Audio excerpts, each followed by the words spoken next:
Good morning, afternoon, evening, weekend, or whatever day it is for you, and welcome to Made by a Human. Or is it? First of all, today, welcome, third episode. Wanted to briefly mention our wonderful sponsor, Binary Advisors. She's behind both of us, the Binary Advisors logo. So a huge thank you to them for sponsoring our podcast. We don't know why they sponsor it. They find some value, so good that they're doing that. It's Uh, definitely not our good looks and no, personalities. it's not our good So, looks and okay, personalities. so Were kind of maybe a little bit. dead fish have more personality. But All right, hey, go ahead, Scott. So, no, I was just going to say, Henry, let's open it up with the news. So what's uh, your eye this week? so what I was thinking about the top three different things that really caught my eye. The first one was more interesting, is that the fact that Apple and Microsoft decided not to be part of the OpenAI board. Now, it's a little bit misleading from my perspective. It's not like they said no and thank you thing. It's a little bit more nuanced. So I wanted to turn it over to you, Scott, before I talk about it. What's your opinion about this? Well, Microsoft's giving up a board seat because they already had one. Correct. So they're giving up a board seat, and Apple's choosing not to accept the board seat that was offered. So first of all, they're very different, right? Microsoft has a significantly larger investment in OpenAI than Apple does, right? I think it's interesting in the broader sense of pre-regulation, right? I think this is a preemptive pre-AI regulation. Department of Homeland Security this week announced two distinct AI programs, one to protect the government and the other to protect citizens. And I do think there's legislation coming. So that's part one, right? Part two, both Apple and Microsoft are compounded right now in that antitrust world. And I think they're a little nervous that if they are perceived as dominating AI, feds are going to come after them. So that's kind of what my initial reaction to that article was. Interesting, mostly preemptive. But go ahead. Take away a lot of my thunder because that's really what I was going to talk about. That's my But job. I'm and but I, supposed to be the funny one. You're the chatbot. Or is it I'm the chatbot and you're the I'm the Max Headroom. I think I'm gonna make a video of myself being look like Max Headroom. Anyway, to add a little bit to that, I think it's absolutely correct. I think Apple and Microsoft at this stage you need to stay away a little bit from OpenAI because, if you remember, I forgot what the guy's name was, Italian name. He joined their board and he was from the government, from the ex NSA or yeah. ex CIA. That's on purpose because we have to realize a couple things. We didn't really hear about it, but OpenAI was hacked, I think last year or the year before, right? And we are dealing, and the AI race will, especially in defense, it will decide, I feel, who's going to be the dominant player for the next 50 to 100 years on this planet. Sounds so dramatic, but it is what it is. So there's a lot going on right now with OpenAI. Some people may start calling Sam Altman selling out, all kinds of stuff. But the government, I think it's a good thing that they're going to be taking over and controlling some of these things because things are being heated up. You can even see it from the perspective of even AT&T getting hacked again. Now, how does that relate to OpenAI? It's not about that. It's about the fact that from my perspective, certain serious national defense secrets need to be protected. And I think an OpenAI really fits into that particular model right now, Yeah, especially with the I agree. robotics. We didn't even Yeah. talk about that, right? And how it all fits in. Yeah. So True. that is one thing. So the other one, which is interesting to me, is not. It's kind of like more of the buzz I'm seeing happening more and more, and people are talking about it. And the thing is, has the AI hype bubble burst? Because we haven't really seen these crazy, insane, brutal messages coming out of YouTube sphere, whatever, with regard to new advances. So is this .com 2.0 crash kind of thing, or what do you think with regard to what's happening? Well, so just so everybody knows, kind of offline, and I talk all the time, and Henry's been pushing me really hard to look at Claude. And I had not looked at the Anthropic product much. I played with it, but I wasn't horribly impressed. So people are right. People are saying, "Oh, it's another AI winter coming." Well, I've been using Claude 3.5 and just the sheer reality of the improvements to what they can do because it isn't about information anymore. right? We know that Claude, we know that OpenAI, we know that Google Gemini, we know that Perplexity, we know that Copilot, they've searched the internet, right? They have all the current human data that's out there, right? They've all searched, right? Because Google's got all of Project Gutenberg baked into their search infrastructure. So if you go and you go search the various systems, which these guys are all doing, you're getting all the books that have ever been written, right? So all the human information is there. The question now, and the interesting evolution from my perspective, and the reason I think Apple chose to call AI Apple Intelligence, is this reality of its presentation, right? It's all about what are you presenting. So the more I look at these things, the more I think about this right now, to me, it's about presentation. So as you told me, right? You said, go use Claude. I think you'll like it. And I was like, no, I'm not going to use Claude. I'm not going to use it. Well, I used it. You were right. But the new model that they've put out, the new UI design that they're using, blew me away because that's a significant improvement and it made life easier for me to use Claude. So that's kind of where I So think things are changing. let's talk about that because, and I Yeah, know don't have a lot of time on this. I absolutely agree. I am more super excited. I don't care about the headlines and the clickbait stuff that people are clicking on. It's more about what's evolving, right? And look at an Anthropic and look at what's going to happen. I'm looking at also what Microsoft's doing with RAG or certain very quiet things are being built just as they were around when Windows 3.1.1 came out, if you remember going back yeah. that far. It's really the right path. And I'm super excited with things are being faster. The only thing that concerns me still, it's not cheap. And OpenAI is losing what $750,000 a day or some number. I don't know exactly the number, but I have confidence that's going to fall down too. But because optimization is naturally what the next step is. So yeah, I'm not concerned. And even if it does happen, the stock market may feel it, whatever. But what happened after the crash, right?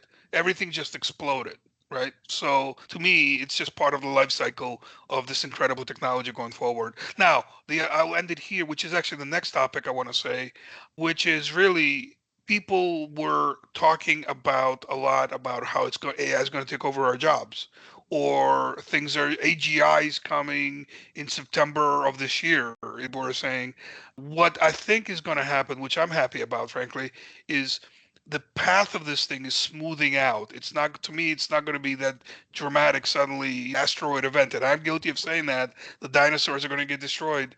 I think because of what we're seeing, it's natural progression that people are not running around crazy, which is, I think, is beneficial to the industry and what we're trying to accomplish. It's an interesting thing. First of all, the analogy you're using is interesting because, right, the dinosaurs were destroyed by or killed by an asteroid. We currently think, right? That's the current theory. We have no really good way to test it yet, but when we get there, It's either that or John Denver music, but I don't know which right? one. But go ahead. Well, So now wait a minute. I like John Denver music. What are you talking about? Gee, man. you would, Um, but go ahead. So well, anyway, no, but in this scenario, right, the asteroid is something we're building, AI, and the question, right? And this is the argument that a number of pundits 35 years or so ago started talking about the concept of the singularity, which if we think about what the singularity means, I've been arguing for a long time that the singularity isn't AI replacing humanity. The singularity is the merging of AI and humanity, where absolutely, humans and and that AI, yeah, become one. And them, that to me is the interesting reality. The race to what AGI is, I don't know that it's fair to call AGI human exceeding intelligence because I think AI, if we're fair right now, you and I do a trivia night against ChatGPT, and ChatGPT will kick our butts, right? Because I know Simone Bolivar. and look, and you know what OpenAI announcing, right? And how they're doing the different stages now in terms of what they're releasing. It's not GPT 5.0. I think they call the reasoning, which is supposed to have PhD level type of intelligence. Look, Yeah, that's the next podcast because we got to talk about what right. happens No, when let's move human on. knowledge All right, runs out. let's That move kind of out. stuff. It's great. Exactly. So let's move on to the next segment, which is, as you can see in front of you, there's a nice notebook and a pen. And what does that have to do with AI? What, Well, Scott? well, thanks, Dad. Wow, give me the dad voice there. So the product is called XNote. Now, I've already talked about in the first podcast, we talked about Ploud, which is a device I love. lets me record meetings and immediately transcribes them, which is, if you look at, if I'm in Teams or I'm in WebEx or I'm in Zoom, I can do that automatically inside of the meeting, right? If you want to get a transcript of this podcast, you can absolutely give you that, no problem. You know, lickety split. Claude lets me take it with me. So I can be in a live meeting with no electronic meeting services going on. Ploud will record it and transcribe it for me. How Ploud do you lets me spell that? record Which gonna Plaud, Ploud. it'll be in Uh, the description below. So it's a great device. It lets me do cell calls, right? So now there are often times when I have a cell call with somebody that I record on purpose with Ploud because I want to go back and grab the transcripts. I want to look and see, what did I say I was going to do, right? Often a work call, I do that because I don't want to avoid and not do something. So Ploud is that ability to take voice to text, which is the digitization of your voice, right? So XNote is the digitization of your handwriting. And I know some of us are like, what handwriting? Who does that? But it's still nice to sit there sometimes and have a piece of paper and just noodle ideas with a piece of paper, draw it, whatever else. XNote will immediately convert that to digital. But the cool thing about XNote, and I'll lead the review and the conversation at this, the cool thing about XNote, honestly, is it will also give you AI insight to what you're writing. So think about a parent with a kid who's struggling. They have a journal using XNote. The kid writes in the journal. The journal is connected to the parent's XNote, and the parent can now see, hey, Johnny's not doing well right now. Johnny's struggling. Johnny's having a difficult time. So that becomes this incredibly great tool. Anyway, that's the Oh, thing I was playing uh, with this week. no, I love it. And to your point, like me, for example, and this is not seen. This is my X note, right? Yeah, I buy a five subject notebook because not because I need five subjects. I just need paper because I write a bunch of stuff. And I you tried all need these. you What? need the NUWA pen, NUWA, coming in I August. tried them all. I tried all No, no, these this is brand little. new. NUWA is a brand new tool set coming in August. It's going to have an AI backing for it. Okay, So try it. this is great. I like it a lot Yep, because, and this is where the advances are going to be coming. These things are going to make it so intuitive and so easy to be able to just connect to the way you lead your life, and they're going to be exactly. unobtrusive in the background, and that's really where AI is really going to shine. All So right, so let's move on to the last segment, where this week it's you asking me question first, and then I'll ask you. But I did want to kind of end last week's discussion. You were trying to remember the name of the chef you look like who says "Bam." It is Emerald, and I did want to close that out. And then Henry, your question this week, and then I'll ask you your question, and we will end the podcast. so my question is really based on what you've been doing recently, and that is you've been putting out some interesting theme songs and music using AI. And I just want to know what is your experience just from creating it, from using it, and do you really think, I know it's going to be useful, but how, from your perspective, because I know you have a creative gene in you, how would this really affect the music industry, if at all? But don't do me the dinosaur stuff. Just in general, what is your opinion? Because we haven't really we all talk about text primarily a lot of the time. Everything we talk about text moving back and forth. Really. So tell me about creativity and tell me about music and what's your experience now? I'll give you an analogy, and I'll keep it very short so we can Yeah. get close to 15 minutes for today. So many years ago, I wrote a song for my wife, and it took me, And she still married you? and she's still married, Okay. but it took me a month and a half to write the song, the lyrics, the music, everything. And I literally sent you a theme song for the podcast, a new one, a ballad version of it, because I thought that I'm would be not, more. I can't use it. I hate show tunes. I'm sorry. You know what? Maybe I'll do it for this one. I'll just put You it know on. what? No, no, I'll So, tell you what. I'll send you the video. We'll put it up in the channel. We'll put all three of them up and we'll let okay. people choose. And if people choose the Okay. ballad, and I'm not going to influence this in any way other than telling people the ballad's the best version of the song, we'll I, put the I'm going to, three up. I'm going to Okay. call it the Ballad of Scott Anderson. So There you it'll go. be okay. Right. But the concept, right? The concept Yeah. being, yeah. So you did a song for your wife. Go ahead. It took me like 6 weeks. I was able to do the theme song for the podcast. The longest part of that, the longest pole in that tent was me writing the words, putting together the conversation that is the song, right? Because a really good song, and mine isn't a good song. A really good song is a conversation. So Yes, I know. Thank you. I just want to cut on to it because I just read about it. I'm sorry we're extending a little bit. Some people are concerned that their originality, the human originality, is going to disappear because we're so much relying on this, and it's good enough, but it's coming from, frankly, other humans, right? And so, are you worried that this may cause humanity to kind of lose its wow moment that sometimes we get when we look at art? Some of us are just get floored by something. Are you concerned? it's an excellent question. I think I will use an example that was used many years ago in an art history class that I took. The person said, "Look at the notebook of Leonardo da Vinci. Man dabbled in everything. He designed 400 years before they existed tanks, flying machines, Yep. bridges, roads, everything. His mind expanded to everything. Now look at the notebooks of Albert Einstein, another genius, another brilliant man, but his stuff is almost entirely physics. So I would argue that in fact we haven't, as a species, have already begun moving towards I agree. I was thinking the same specialization. thing. Yeah. So I that like that to would look be at the good. notebooks of Leonardo DiCaprio. He Yeah. dabbles in everything too, but that's a different discussion. There you go. So my question for you, right? Yeah. So last week I sprung upon you the horrible question, "What do you look like?"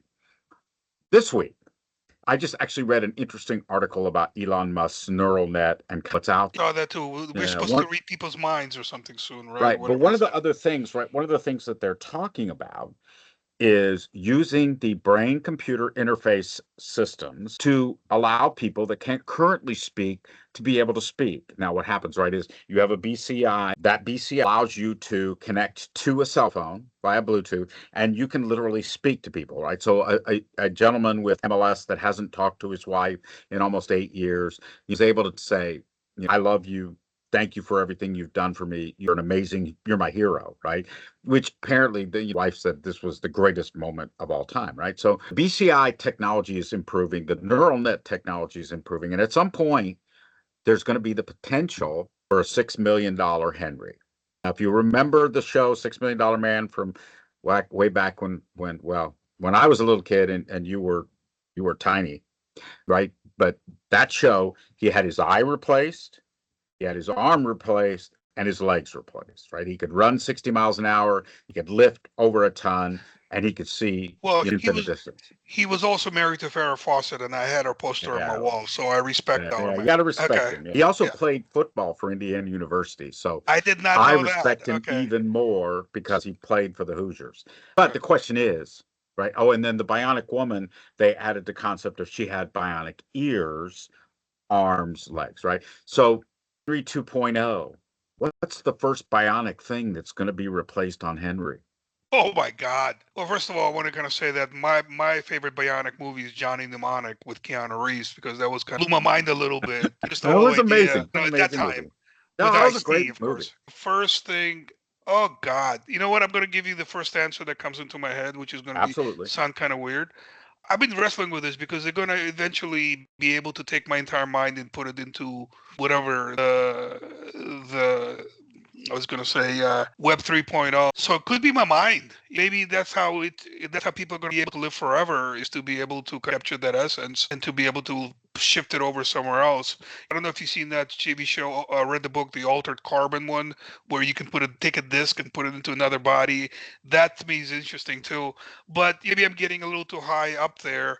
You know what? That's It that really, you that's know what? I'll perfect. leave it there because otherwise, it's you asking me, do I want to replace my heart, or do I want to make a Yeah. stupid joke, or do I want to replace my foot? That's all going to happen. It's already happening, right? In a sense, I can replace things, knees and hips and all that kind of stuff. So your knees are going to be AI enabled soon, whatever that means. So we're going to get there, right? So Yeah. No, that's a that's perfect. really, really, really great question. It's I've been interesting. thinking about that. I'm thinking about the next one already. So I'm trying to come up with questions that'll make you stumble a little bit. Didn't work And you know again, what? but we're Now, getting there. because I told you earlier in the discussions, you give me good questions. I can give you a little bit, whatever. I'm gonna have to think because you keep stumping me. You keep over questioning me with good stuff. So I need to Oh, kind there of, you go.